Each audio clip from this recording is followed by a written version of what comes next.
له نن څخه 100 کاله مخکې امریکا مسلمانانو ته جزیه ورکوله. په 1915 میلادي کال باندې لومړی ځل د امریکا سمندري بیړۍ د خلافت عثماني بحري ځواکونو په سمندر کې ونیوله. تر 1993 میلادي کال پورې 12 دانې نورې بیړۍ هم د خلافت ځواکونو ونیولې. بالاخره ناچاره امریکا له عثماني خلافت سره توافقنامه لاسلیک کولو ته اړ شوه.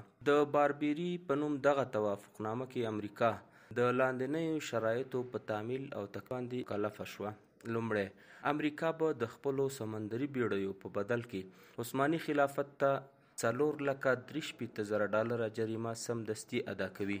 دوهم، د امریکا بیړۍ به فقط د بحر اقیانوس او د بحر روم په حدودو کې تګ راتګ کولی شي. د دغه په بدل کې به امریکا $6,42,000 عثماني خلافت ته د طلاو په صورت کې مالیه یا ټکس ورکوي.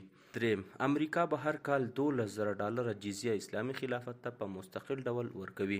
څلورم، له بیړیو سره نیول شویو عسکرو په بدل کې به امریکا $15,15,000 جریمه خلافت اسلامي ته جلا ورکوي. پنځم، امریکا به په خپل لګښت باندې د عثماني خلافت لپاره یوه سمندري بیړۍ هم جوړوي.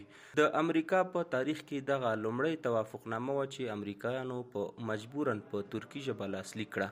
په دغه توافقنامه باندې د هغه وخت امریکایي ولسمشر جارج واشنګټن دستخطونه هم موجود دي.